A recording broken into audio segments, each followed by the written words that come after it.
The Red Throne! Look who's back! Alright, so this is an episode where Flame Princess returns, and so does the Fire Lord, except this time he's set free by... Fire King. Fire King set free by... Fire Lord, Don John. Don John. Who's the Fire Lord. Okay. Or the Flame Lord. So the Okay, these two fiery guys are in cahoots, and they take out the Flame Princess, they take away her power and stuff, so she has to go and find somebody to work with, and she's like, well, Finn was pretty helpful, so her and Cinnamon Bun go to Finn. Finn obviously still has the hots for her, no pun intended, and they decide to go on down, and they're going to try and stop them, and he keeps trying to, you know, he can out-touch her now and stuff, but she's not having any of it. So through all these battles and strangeness, finally, Cinnamon Bun is kind of the main hero. He gets everything back to normal, and him and pretty much Flame Princess are either now an item, or he's just like the most caring knight ever. And as Finn said, he was shown up by Cinnamon Bun. You know, the whole time watching this episode, it's like, I think I like it, but it was very...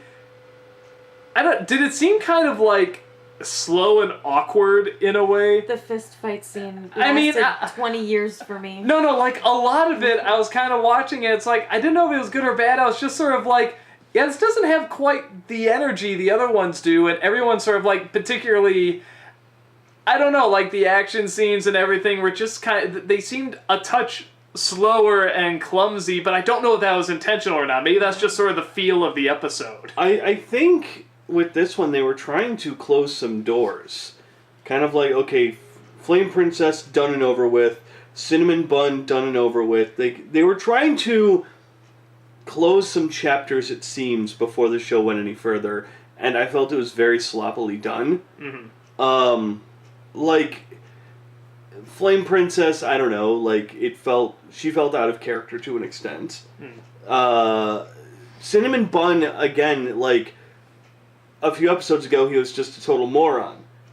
And in the beginning of this one, he was, like, 5 steps above that. Yeah, and, of course, by the end, which, supposedly, it seems he finally became full-baked, all of a sudden, he's, like, this super champion. And it's like, but if you look at him, he didn't actually really do much.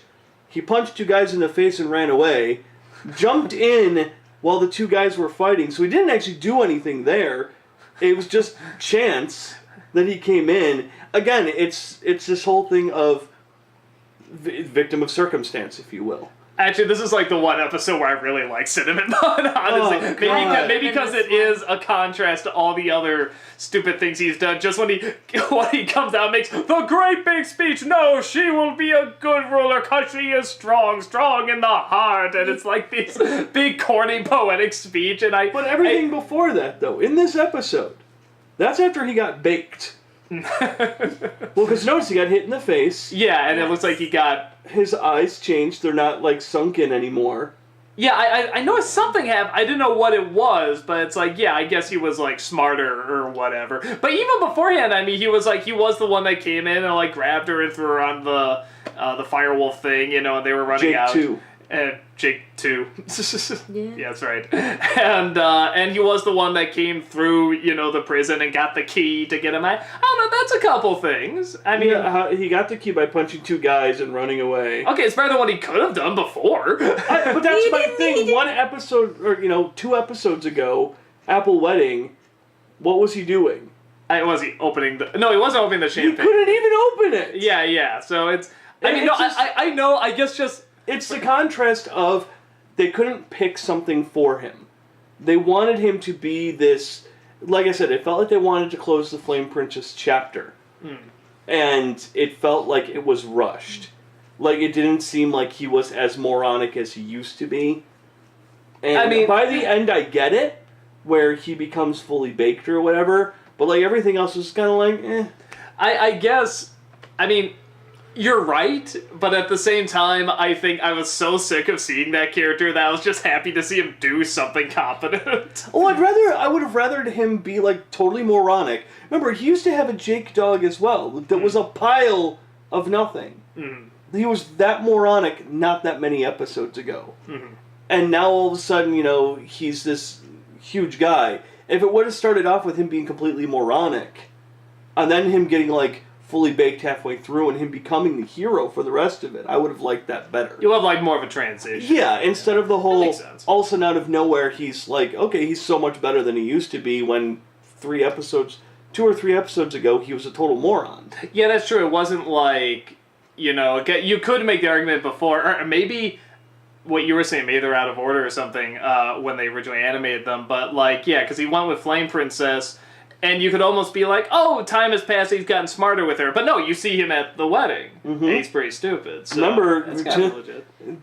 That's my thing. It felt like they were rushing to close these chapters before the end of the season, and they had no other way to do it, so they kind of rushed through it. Joy, you're awfully quiet. Well, I think you're all a bunch of jerks. Anyway, I said I liked Cinnamon Bun in this. Love Cinnamon Even Bun. if it makes no sense. No, but it does, though. It does, in a way, for me, it makes complete sense. For one, even though he's way too perfect for you, he's not at all, in a way... Perfect for you! For you... But he's not, though. I mean, I really, really enjoyed the contrast of how, because he was so stupid and silly in the past, that even though, you're right, he doesn't really do much of anything. He's just actually making normal people decisions.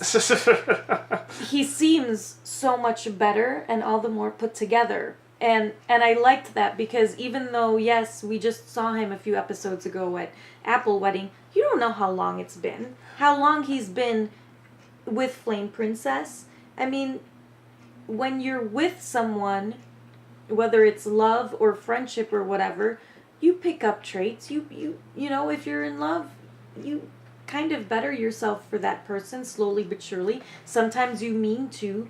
Some you don't mean to, but sometimes. That was my joke. Sometimes you mean to do it. Sometimes things happen. If you're hanging with a bunch of friends, you end up kind of sounding like them, having the same sort of mannerisms. Sometimes, and I feel like I thought it was a really, really great reflection on no matter what. Even though Flame Princess has this I've always felt has had this outrageous temper. I always also felt that she was good inside. She was trying really hard and there was just something inherently decent about her. And I felt that it reflected itself in the way Cinnamon Bun ended up becoming. And whether it's like a true love, romantic love, or just a love, best friend love, whatever, familial love that he has for her. The fact of the matter is, how long has he been under PB? And he's just remained like that. I was gonna say that's what something that you were saying. I was like, wait a minute, that's a good point. Maybe like at the wedding he's still that, but when he's around Flame Princess, it's like he gets smarter. When that kind of makes sense, because she wasn't at the wedding, right? Or she wasn't around him at least. Yeah, so it would make sense and we could just be making excuses for the show, don't get me wrong. But, it would make sense that it's like when he's around her that he does think clear, because he's doing his duty. He's, trying to, protect her and be the guard and stuff like that. It would make more sense.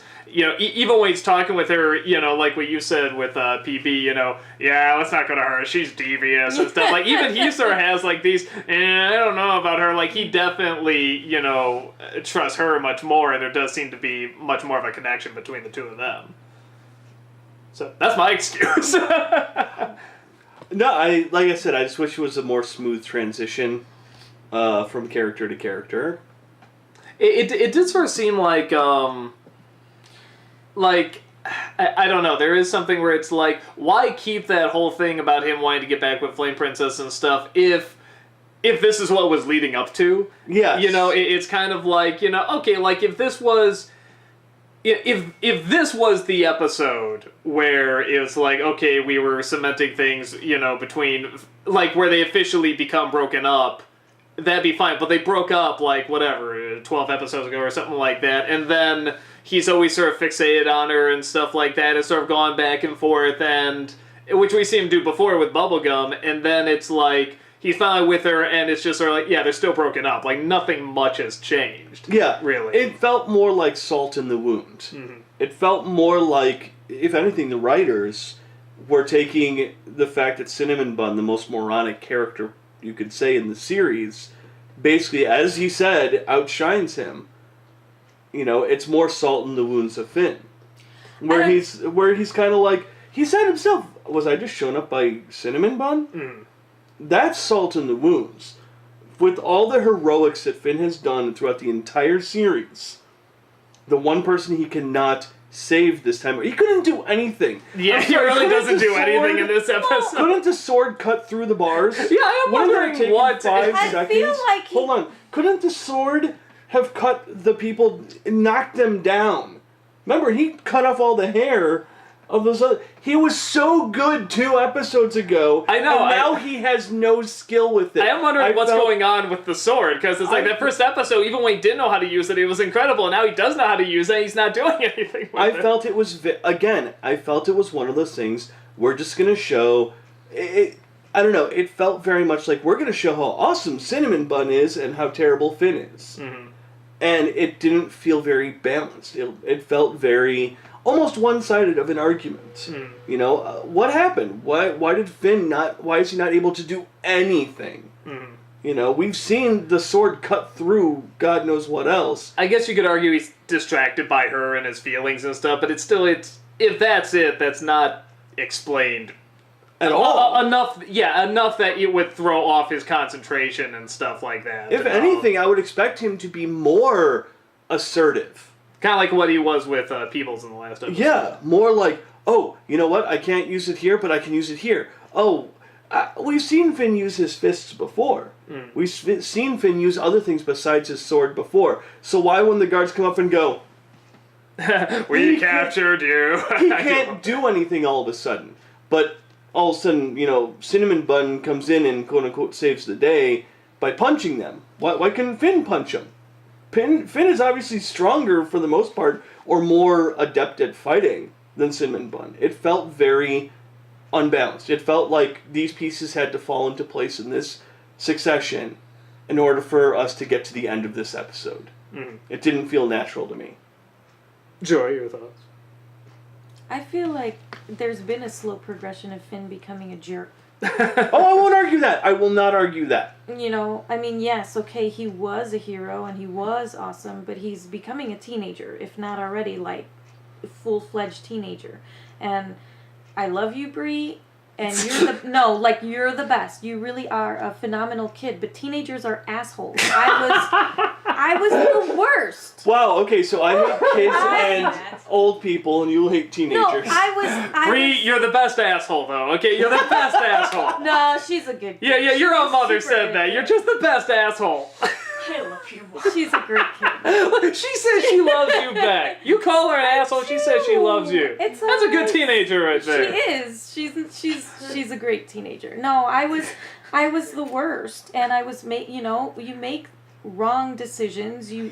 It's just such a horrible time in your life. Your hormones mess you up, and I feel like I'm seeing Finn go through this horrible situation, and frankly, this whole mess wouldn't have happened if he had taken like 3 seconds to calm the hell down instead of trying to show off for Flame Princess and calm the hell down to listen right before they went. Cinnamon Bun was trying to say, okay, so we're here and they're here and they're trying to come up and formulate this plan. And he just like dances over it like, yep, got my suit. I'm pretty awesome. Let's go. I'm going to kick ass. You know, and then he goes in and he busts the door down and he's like, yeah, I'm freaking awesome. And it's like, oh, but that kind of wasn't our plan. The reason he didn't kick the guards' asses is because she said, don't hurt my subjects. But it's okay for Cinnamon Bun to punch them. That again, that's my thing. Finn could have easily punched them. And even going back to the beginning of the series, Finn has never been a type of person to listen to plans. I mean, think about that. He's never been the type to go, oh yeah, let's formulate a plan. You know, I'll say this too with, you're talking about becoming a teenager, and they have been addressing that several times with Finn. But I think there's what you were saying about balance. There is a way to show this awkwardness, to show these. We were all teens, and we know we make stupid choices, and like you said, the hormones sort of rule you, and you go around, you don't always do the smart stuff. But I think there's still a way to balance it out where it's like there's still this charm and this understanding to what they're doing. Like there's a lot of times where a teenager will do something, and or there's other movies or shows that'll show a teenager doing something foolish, but it'll show why and sort of explain why.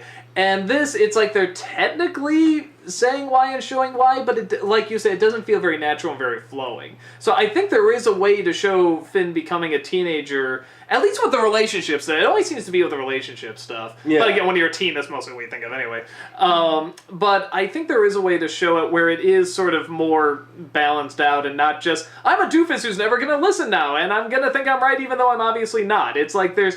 Even though a lot of times we think that's all that goes through teens' heads and stuff like that, there is sort of this progression. There is sort of this mindset, this understanding, and there is method to the madness. And it's like we're not seeing much of the method. Plus, haven't we already gone down this path of him being moronic and not listening? And like I felt this is a retread. And like I said, I felt that this is just trying to close some chapters that it felt very rushed.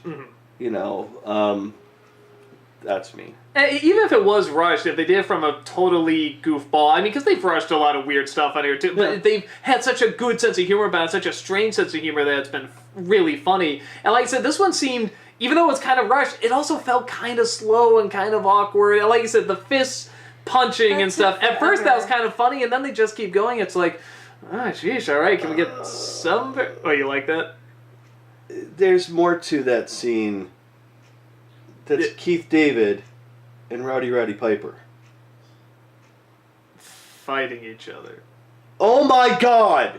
Have you never seen They Live? Oh. Like a long time ago, like when I was 8. Keith David and Rowdy Roddy Piper. That incredibly long fight scene they have. Oh, okay. The fisticuffs. Okay, all right. Well, that makes a little bit more sense. Which was parodied, like shot for shot in South Park, and then you have them here again. Extremely long, drawn-out fight scene. Okay, all right. No, that makes more sense. Okay, I get it now. I get it now. Not knowing that, though, and even knowing that, it's kind of long and drawn out. As much as I love They Live and all that. I will say this, though. One of the things I love is that this is one of the few shows where Keith David, again, that epic booming voice and stuff, he always goes and he narrates stuff, and he's always these... characters that are really serious and stuff. It's so great just to see him like go, woohoo! I love looking at things, woohoo! And saying all these really goofy lines, because you never see that, and he's good at it, like he can do that stuff really funny. I just love how you thought that Rowdy Roddy Piper was the voice of Megatron. I actually did for a second. Is that Frank Welker does Megatron, I think? I think so, yeah. Yeah, I think so. If we're wrong, I'm sure they'll correct us. But that was funny. But he sounded a lot like Megatron, didn't he? I didn't hear it. Starscream. I don't know. He sounded like what the hell was that? That's Megatron. I don't know what that is either. No, you're staying. You always get to leave. You're staying. We're all gonna sit here. Nobody's gonna get up. Nobody's gonna leave. We're gonna end this vlog all here on the couch. Shut up. We're all happy. Smile. Smile happy. Yeah. Happy family. Yeah. Shut up.